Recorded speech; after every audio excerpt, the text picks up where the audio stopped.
జనబేరి news కి స్వాగతం. Bulletin లో ముందుగా హెడ్లైన్స్.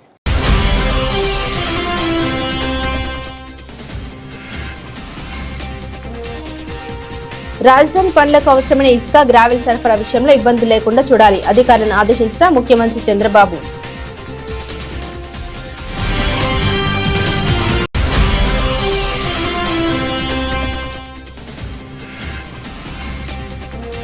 విజయవాడ బావజీపేటలోని 196 సచివాలయాన్ని ఆకస్మికంగా తనిఖీ చేసిన నగరపాలక సంస్థ కమిషనర్ ధ్యానచంద్ర.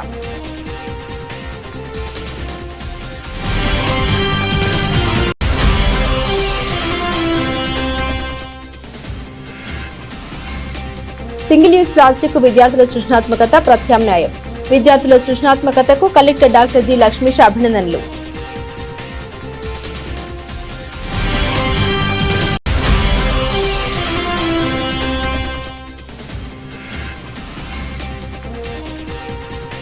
మహిళల పట్ల అసభ్యంగా ప్రవర్తించిన టీటీడీ చైర్మన్ బీఆర్ నాయుడును తక్షణమే ఆ పదవి నుండి తొలగించాలి డిమాండ్ చేసిన మాజీ ఎమ్మెల్యే మల్లాది విష్ణు. రాజధాని పనులకు అవసరమైన ఇసుక గ్రావెల్ సరఫరా విషయంలో ఎలాంటి ఇబ్బందులు లేకుండా చూడాలని ముఖ్యమంత్రి చంద్రబాబు అధికారులను ఆదేశించారు. ఇసుక గ్రావెల్ కొరత కారణంగా నిర్మాణ పనుల్లో జాప్యం జరిగే పరిస్థితి రాకూడదని సీఎం స్పష్టం చేశారు. కృష్ణా జిల్లాలో ఫారెస్ట్ అధికారుల కారణంగా గ్రావెల్ సరఫరాలో కొంత ఇబ్బంది ఉందని జిల్లా కలెక్టర్ పరిస్థితిని అర్థం చేసుకుంటున్న ఫారెస్ట్ అధికారులతోనే అసలు సమస్య వస్తుందనే విషయం సమావేశంలో సీఎం దృష్టికి వచ్చింది. దీనిపై సీఎం ఆగ్రహం వ్యక్తం చేశారు. రాజధాని నిర్మాణ పనులకు అవసరమైన ఇసుక గ్రావెల్ వంటివి గ్రీన్ ఛానల్ ద్వారా వెళ్లాలని, ఎవరి ఒత్తిళ్లకు గురి కావాల్సిన అవసరం లేదని స్పష్టం చేశారు. బావాజీపేటలోని 196 సచివాలయంలో ఆకస్మిక తనిఖీ నిర్వహించారు. విజయవాడ నగరపాలక సంస్థ కమిషనర్ ధ్యానచంద్ర శనివారం ఉదయం సచివాలయ సిబ్బంది విధుల్లో ఉన్నారా లేదా అని క్షేత్రస్థాయిలో పరిశీలించారు. సచివాలయంలో ఉన్నటువంటి సిబ్బందితో ఆ పరిధిలో గల సమస్యలని సమీక్షించారు. ఎమ్యూనిటీ సెక్రటరీని ప్రతిరోజు త్రాగునీటి పరీక్షలు నిర్వహిస్తున్నారా లేదా, త్రాగునీటి సమస్యలు ఏమైనా ఉన్నాయా, ఆ పరిధిలో పాడ్ హోల్స్ ఏమన్నీ ఉన్నాయి, అండర్ గ్రౌండ్ డ్రైనేజీ సమస్యలు ఏమైనా తలెత్తుతున్నాయా వంటి విషయాలపై పూర్తి స్థాయిలో సమీక్షించారు. అలాగే సచివాలయం శానిటరీ సెక్రటరీని ట్రేడ్ లైసెన్స్ లేకుండా ఎవరైనా వ్యాపారం చేస్తున్నారా, ఆర్వల్ ప్లాంట్ ఉన్నవారు నీటి పరీక్షల రిపోర్టును సమర్పించారా, సచివాలయ పరిధిలో గల పారిశుద్ధ్య నిర్వహణ వంటి విషయాలపై సమీక్షించారు. ప్లానింగ్ సెక్రటరీతో ఆ పరిధిలో గల అనధికార కట్టడాలు, ఫ్లెక్సీలు, ఎల్ఆర్ఎస్ పురోగతి వంటి అంశాలపై చర్చించారు. విజయవాడ నగరపాలక సంస్థ స్పెషల్ ఆఫీసర్ ఎన్టీఆర్, జిల్లా కలెక్టర్ డాక్టర్ జి లక్ష్మీష శనివారం ఉదయం 1 టౌన్ లో గల మహాత్మా గాంధీ పాఠశాలలో వినియోగించిన పాత దుస్తులతో బ్యాగుల తయారీ పోటీల కార్యక్రమంలో పాల్గొన్నారు. ఈ కార్యక్రమంలో విద్యార్థులు పాత దుస్తులను తమ చేతులతో బ్యాగ్ కుట్టి తీసుకొచ్చిన వారితో మాట్లాడారు. ఈ బ్యాగ్ దేనితో కుట్టారని అడిగితే వారు పాత దుస్తులతో కుట్టామని సమాధానం ఇచ్చారు. పాత దుస్తుల్ని మనం ఎందుకు వాడాలని అడగ్గా ఏదైనా వస్తువుని తిరిగి వాడడం వ్యర్థాలని తగ్గించడం అవుతుందని వారు సమాధానం ఇచ్చారు. పాత గుడ్డలను ఎందుకు వాడాలి, ప్లాస్టిక్ ని వినియోగించవచ్చుగా అని అడిగితే సింగిల్ యూజ్ ప్లాస్టిక్ హానికరం, అందుకే పర్యావరణ హితమైన వస్తువుల్ని వాడాలని విద్యార్థులు కలెక్టర్ గారికి చెప్పుకొచ్చారు. వైసీపీ ఎన్ని కుతంత్రాలు చేసినా జువలదిన్నె ఫిషింగ్ హార్బర్ పనులు పూర్తి చేసి తీరుతామని ఆంధ్రప్రదేశ్ గనులు ఎక్సైజ్ శాఖ మంత్రి కొల్లు రవీంద్ర అన్నారు. మత్స్యకారుల జీవితాలు బాగుపడకుండా వైసీపీ కుట్రలు చేస్తుందని మంత్రి ఆరోపించారు. ఆ పార్టీ నేతలు ఏం చేసినా సరే ఫిషింగ్ హార్బర్ పనులు పూర్తి చేస్తామన్నారు. వైఎస్ రాజశేఖర రెడ్డి నుంచి జగన్మోహన్ రెడ్డి వరకు మత్స్యకారుల జీవితాలతో ఆటలు ఆడుకుంటున్నారని ఆయన ధ్వజమెత్తారు. అలాగే గౌరవ ముఖ్యమంత్రి చంద్రబాబు నాయుడు గారు, ఈరోజు మన యువ నాయకుడు నారా లోకేష్ గారు పాదయాత్రలో వాళ్ళకి ఇచ్చినటువంటి హామీలు, ఈరోజు వైఎస్ఆర్ పార్టీ నాయకులు మత్స్యకారులకి మొట్టమొదటి నుంచి కూడా పొట్టగొట్టినటువంటి వ్యక్తులు వైఎస్ఆర్ పార్టీ. ఆనాడు రాజశేఖర రెడ్డి గారు ముఖ్యమంత్రిగా ఉన్నప్పుడు తీర ప్రాంతంలో ఉన్నటువంటి భూముల్ని దౌర్జన్యంగా లాక్కుంటమే కాకుండా వాళ్ళ మీద ఎదురు కాల్పులు జరిపినటువంటి సందర్భాలు కూడా ఉన్నాయి. అలాగే జగన్మోహన్ రెడ్డి గారు జీవో నెంబర్ 217 తీసుకొచ్చి చెరువులన్నీ కూడా కొట్టేయాలని చేసినటువంటి ప్రయత్నాలు. ఈరోజు ముసలి కన్నీరు కారుస్తూ ఉన్నారు. 5 సంవత్సరాలు నెల్లూరు బోర్డర్లో, అటు తమిళనాడుకి నెల్లూరు బోర్డర్లో మనకి చాలా కాలం నుంచి ఒక సమస్య ఉంది. అటు తమిళనాడు నుంచి బోట్లు వచ్చి మన ఆంధ్ర రాష్ట్రంలో ఉన్నటువంటి జలాల్లోకి వచ్చి కొంత ఫిషింగ్ చేస్తూ ఇబ్బంది కలిగిస్తాయి అనేది చాలా కాలం నుంచి సమస్య ఉంది. దాని మీద గతంలో గౌరవ ముఖ్యమంత్రి చంద్రబాబు నాయుడు గారు కృషితో గవర్నమెంట్ ఆఫ్ ఇండియా నుంచి కోస్ట్ గార్డ్స్ కింద మనకి 18 బోట్లు ఇచ్చారు. 10 సంవత్సరాలు వాళ్ళు మెయింటెనెన్స్ చేశారు. 2017 వరకు మెయింటెనెన్స్ చేయడం, తర్వాతే రాష్ట్ర ప్రభుత్వం వాటిని మెయింటైన్ చేస్తుంది. 1924లో మొత్తం అవన్నీ కూడా రిపేర్లు చేయని కారణంగా మొత్తం అన్నీ కూడా డ్యామేజ్ అయిపోయినాయి. గతంలో ఈ బోట్లన్నీ కూడా గస్తీ తిరిగాయి. ఆ బోట్లు రాకుండా అదుపు చేయడానికి ఈ 18 బోట్లని ఉపయోగించుకున్నాడు కోస్ట్ గార్డ్స్లో. అట్లాంటిది జగన్మోహన్ రెడ్డి నిర్లక్ష్యం వల్ల అవి ఆగిపోయినాయి. ఇవాళ మళ్ళీ వాటిని రిపేర్ చేయాలంటే ప్రపోజల్ పెట్టారు. వెంటనే ప్రభుత్వం కూడా స్పందించి గౌరవ ముఖ్యమంత్రి గారు బడ్జెట్ కూడా కేటాయించారు. మొన్న ఒక 4 బోట్లు జువ్వలదిన్న దగ్గర కట్టేస్తే ఇసుకపల్లి రేవు వాళ్ళు అక్కడ దాన్ని మహిళల పట్ల అసభ్యంగా ప్రవర్తించిన టీటీడీ చైర్మన్ బీఆర్ నాయుడును తక్షణమే ఆ పదవి నుండి తొలగించాలని మాజీ ఎమ్మెల్యే మల్లాది విష్ణు డిమాండ్ చేశారు. సెంట్రల్ నియోజకవర్గం ఆంజనేయ స్వామి దేవస్థానం వద్ద టీటీడీ చైర్మన్ బీఆర్ నాయుడును తక్షణమే రాజీనామా చేయాలని డిమాండ్ చేస్తూ మాజీ మల్లాది విష్ణు ఆధ్వర్యంలో వైసీపీ ఆందోళన చేపట్టారు. ఆంధ్రప్రదేశ్ కాకుండా ప్రపంచానికి తలమానికంగా ఉన్న తిరుమల తిరుపతి దేవస్థానాన్ని భ్రష్టు పట్టిస్తున్నారని ఆరోపించారు. వైకుంఠ ఏకాదశి రోజున 8 మంది చనిపోవడం, తిరుమల అనేక అవకతవకలు, అనైతిక సాంఘిక కార్యక్రమాలు వెలుగులోకి వచ్చి నెల రోజులు దాటినా చైర్మన్ గా ఎందుకు కొనసాగిస్తున్నారో సమాధానం చెప్పాలని మల్లాది విష్ణు డిమాండ్ చేశారు. ప్రధాన దేవాలయాలలో కూడా ఆంధ్ర రాష్ట్రమే కాదు యావత్ ప్రపంచానికి తలమానికంగా ఉన్నటువంటి తిరుమల తిరుపతి దేవస్థానం చైర్మన్ బీఆర్ నాయుడిని తొలగించాలి అని చెప్పని ఆయన దేవస్థానం చైర్మన్గా అయినప్పటి నుంచి కూడా అనేక సంఘటనలు జరుగుతూ ఉన్నాయి.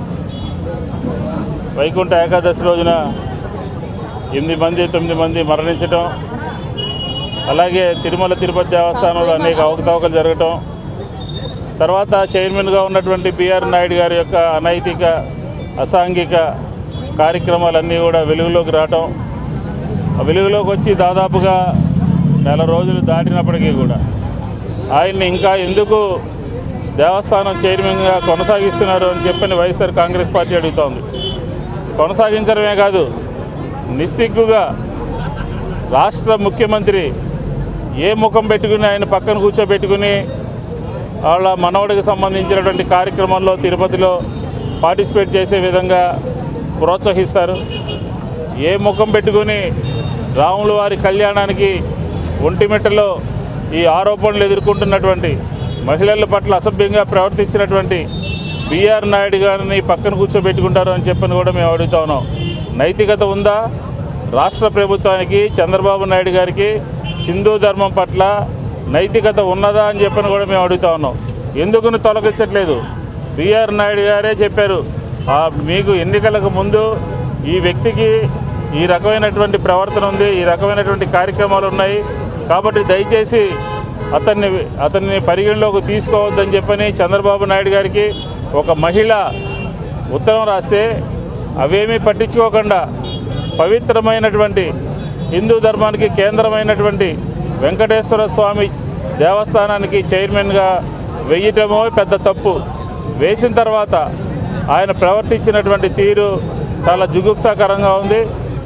ఆయన్ని ఖచ్చితంగా చంద్రబాబు నాయుడు గారు ఇమ్మీడియట్గా ఈరోజు 175 నియోజకవర్గాల్లో ఆంధ్రప్రదేశ్లో ప్రధానమైనటువంటి దేవాలయాల్లో మహిళల పట్ల జరుగుతున్నటువంటి అకృత్యాలు కానీ, మహిళల పట్ల తిరుమల తిరుపతి దేవస్థానం చైర్మన్ వ్యవహరిస్తున్నటువంటి తీరు కానీ, దానికి నిరసనగా ఈరోజు విజయవాడ సెంట్రల్ నియోజకవర్గంలో ఆంజనేయ స్వామి దేవస్థానంలో పూజలు చేసి నిరసన తెలియజేసి ఈరోజు ఆయన్ని రాజీనామా చేయాలి అని డిమాండ్ చేస్తా ఉన్నాం.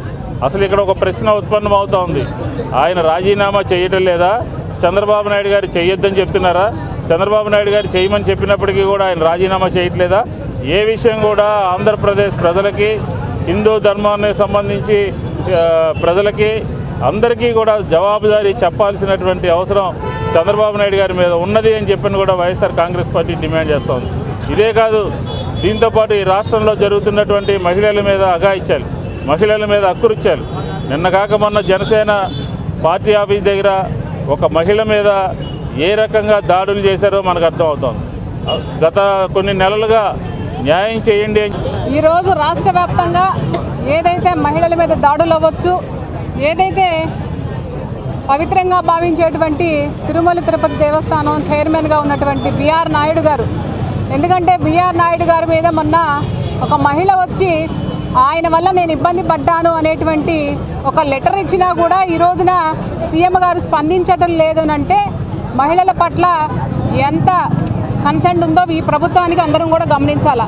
ఎందుకంటే కోకల్లలుగా మహిళలు చంపడం అయితేనేవ్వండి, మహిళల్ని ఇబ్బంది పెట్టడం అయితేనేవ్వండి, లేకపోతే మహిళలకు రక్షణగా లేనటువంటి ఈ గవర్నమెంటు ఉన్నా ఒకటే లేకపోయినా ఒకటే అనేటువంటి భావనతో రాష్ట్రంలో ఉన్నటువంటి మహిళలందరూ ఉన్నారు.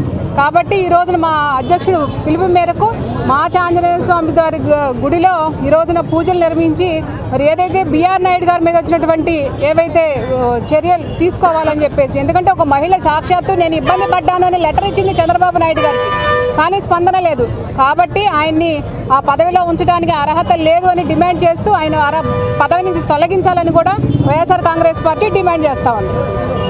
మహిళల ఆర్థిక స్వావలంబన బలోపేతం చేయడానికి స్వయం ఉపాధి ద్వారా జీవనోపాధి పొందుతున్న మహిళలకు మార్కెటింగ్ రంగంలో కొత్త అవకాశాలు కల్పించే దిశగా NTR collector doctor G Lakshmisha, Krishna collector DK Balaji చొరవతో కీలక కార్యక్రమానికి శ్రీకారం చుట్టారు. స్థానికంగా తయారు చేస్తున్న హస్తకళ ఉత్పత్తులు, ఇతర స్వయం ఉపాధి ఉత్పత్తులకు విస్తృత మార్కెట్ అందించేందుకు షాపింగ్ మాల్స్ లో ప్రత్యేక స్థలాన్ని కేటాయించడం ద్వారా మహిళా పారిశ్రామికవేత్తలకు ప్రోత్సాహం అందించే కార్యక్రమం ప్రారంభమైంది. శనివారం నగరంలోని ఎంజీ రోడ్లోని ఎల్ఈపీఎల్ సెంట్రల్ షాపింగ్ మాల్లో 5 మహిళా పారిశ్రామికవేత్తలకు ప్రయోజనం చేకూర్చేలా కేటాయించిన స్టాళ్లను కలెక్టర్లు లక్ష్మీష, డీకే బాలాజీ ప్రారంభించారు. రాష్ట్రంలో జరుగుతున్నటువంటి పరిణామాలు ఎప్పటికప్పుడు రాష్ట్ర ప్రజలకి తెలియజేయవలసినటువంటి అవసరం, బాధ్యత ప్రభుత్వం పైన, ముఖ్యంగా తెలుగుదేశం పార్టీ పైన ఉందని చెప్పి ఈ సందర్భంగా తెలియజేస్తున్నాను. గత వారం రోజుల నుంచి 5 కోట్ల మంది ప్రజలు, ముఖ్యంగా తెలుగు జాతి ఆనందోత్సవాల మధ్యన ఒక పండగ వాతావరణంలో ప్రతి ఒక్కరు కూడా సెలబ్రేట్ చేసుకుంటున్నారు. దానికి కారణం ఏమిటంటే స్వతంత్ర భారతదేశంలో అటు పార్లమెంటు కానీ రాజ్యసభ కానీ దేశంలో అనేక ఇష్యూలు వచ్చాయి, పెద్ద పెద్ద సమస్యలు వచ్చాయి. పార్లమెంట్లో చర్చ జరిగేటప్పుడు కొన్ని రాజకీయ పార్టీలు అనుకూలించాయి, కొన్ని రాజకీయ పార్టీలు వ్యతిరేకించాయి.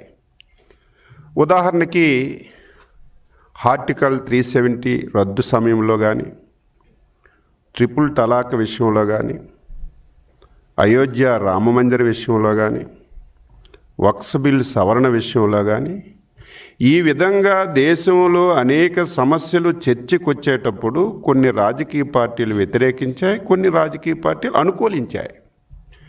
కానీ భారతదేశ చరిత్రలో ఇటు కాశ్మీరు నుంచి కన్యాకుమారి వరకు దేశంలో ఉన్నటువంటి అన్ని రాజకీయ పార్టీలు యునానిమస్గా సహకరించినటువంటి ఏకైక అంశం ఆంధ్రప్రదేశ్ రాజధాని అమరావతి విషయం.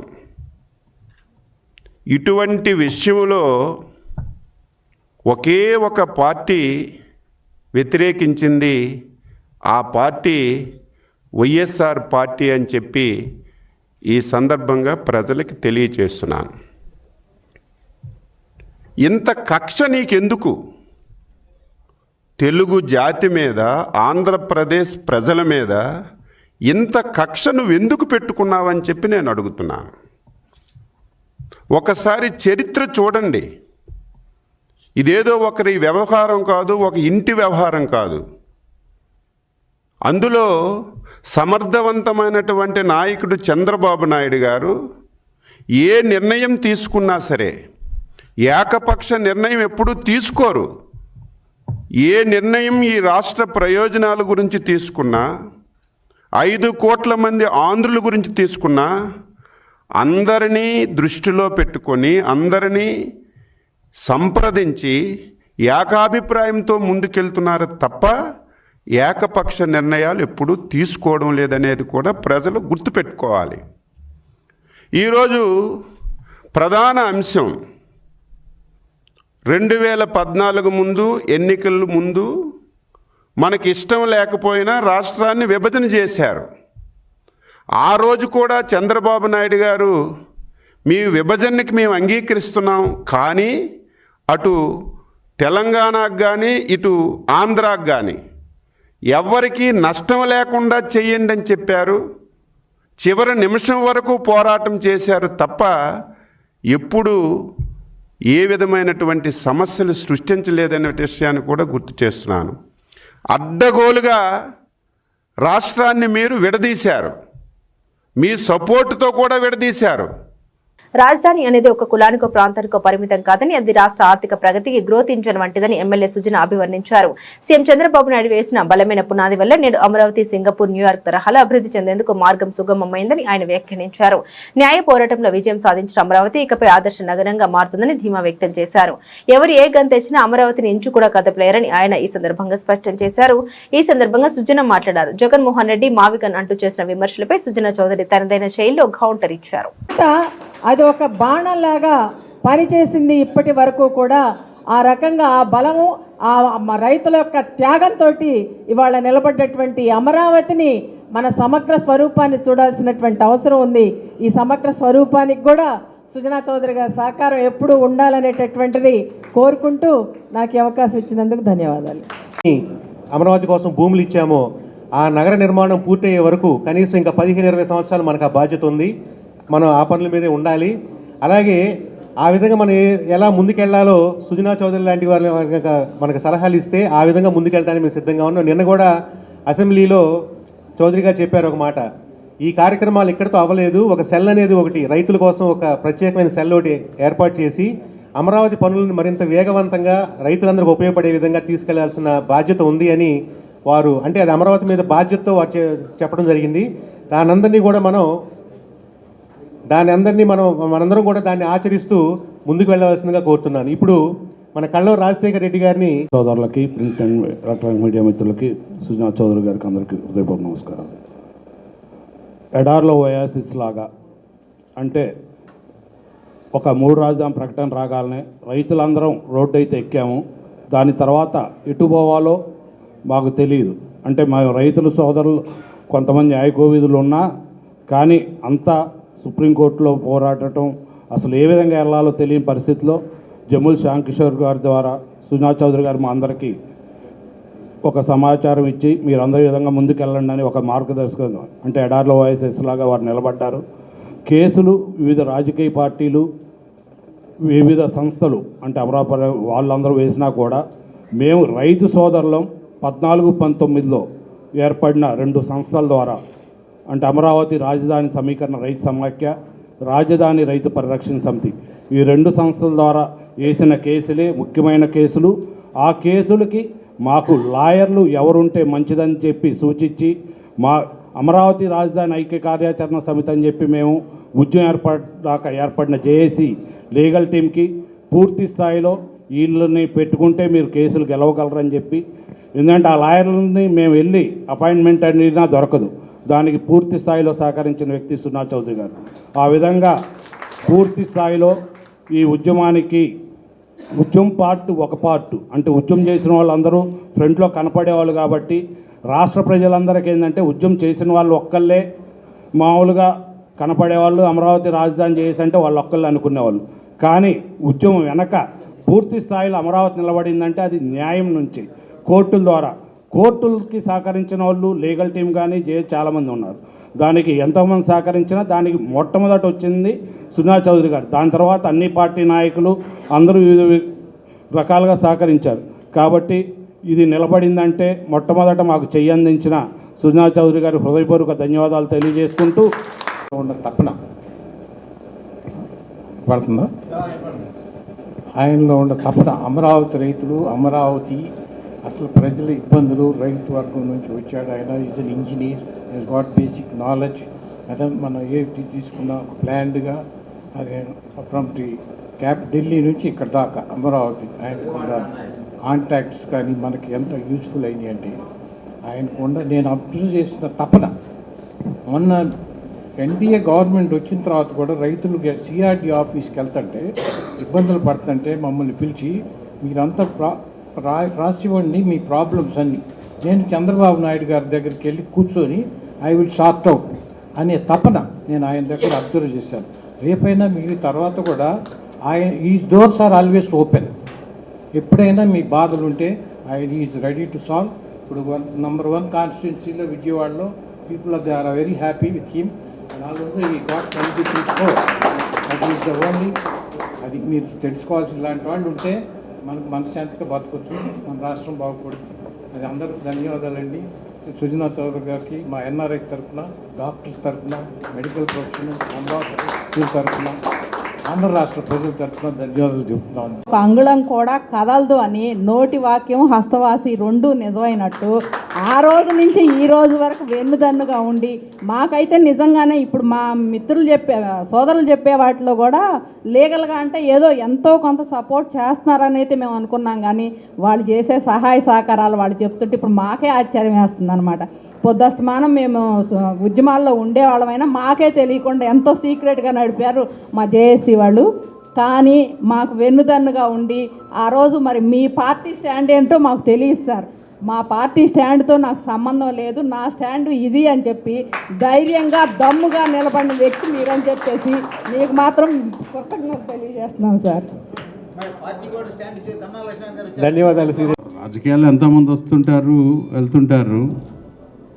జనరల్గా నేను నమ్మిన సిద్ధాంతం ఒకటి, ప్రజాస్వామ్యంలో కులాలు మతాలకి అతీతంగా మానవత్వ దృక్పథంతో రాజకీయాల్లోకి వచ్చిన ప్రతి వ్యక్తి కూడా ప్రతి సమస్యని సామరస్యంగా పరిష్కరించడానికి ప్రయత్నం చేయాల్సిన బాధ్యత.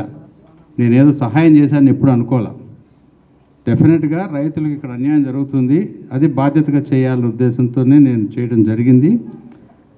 ఆ వార ఈరోజు నాకు ఇంకా మీరు బాధ్యత పెంచారు మీరు అందరూ మాట్లాడిన దాన్ని బట్టి. అదే కాకుండా ఒక మనిషి జీవితంలో మంచిగా చేస్తే సరిపోయినాక వాడు మంచోడు చెడ్డోడు మంచోడు అనుకోవటం వాడికి తెలియదు పోయినోడికి.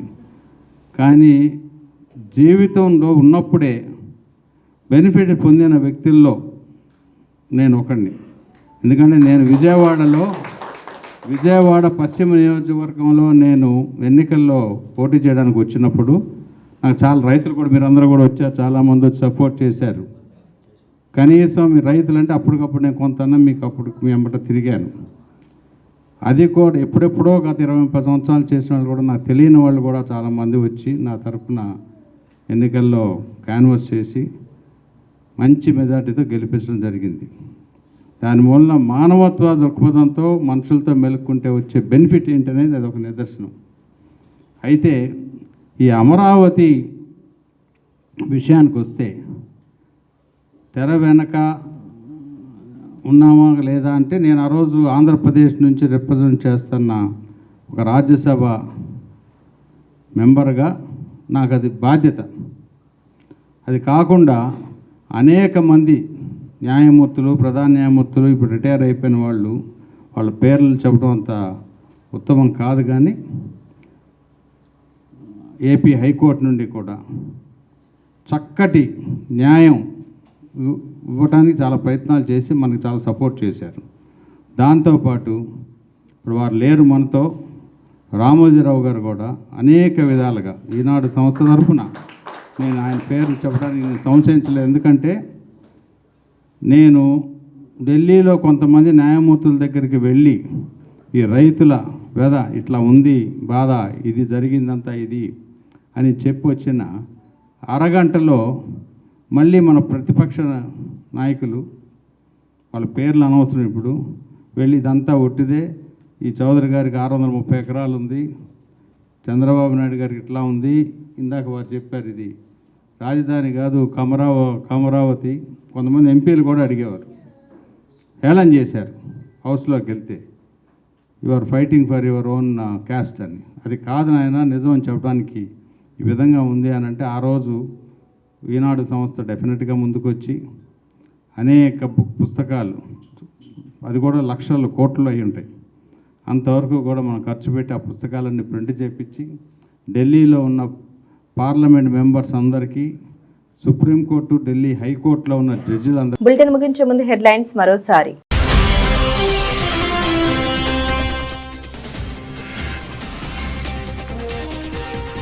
రాజధాని పనులకు అవసరమైన ఇసుక, గ్రావెల్ సరఫరా విషయంలో ఇబ్బందులు లేకుండా చూడాలి, అధికారులను ఆదేశించిన ముఖ్యమంత్రి చంద్రబాబు.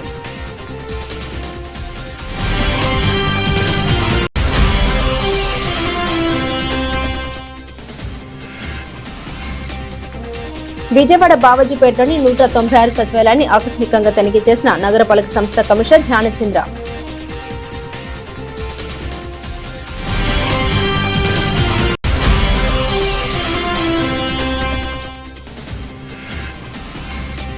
సింగిల్ యూజ్ ప్లాస్టిక్ విద్యార్థుల సృజనాత్మకత ప్రత్యామ్నాయం.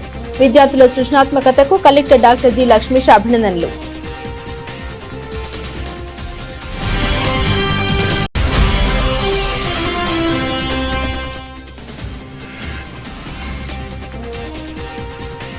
మహిళల పట్ల అసభ్యంగా ప్రవర్తించిన టీటీడీ చైర్మన్ బీఆర్ నాయుడును తక్షణమే ఆ పదవి నుండి తొలగించాలి, డిమాండ్ చేసిన మాజీ ఎమ్మెల్యే మల్లాది విష్ణు. ఇవి బులెటిన్లోని విశేషాలు. తిరిగి మరో బులెటిన్తో మళ్ళీ కలుసుకుందాం. అంతవరకు సెలవు. నమస్కారం.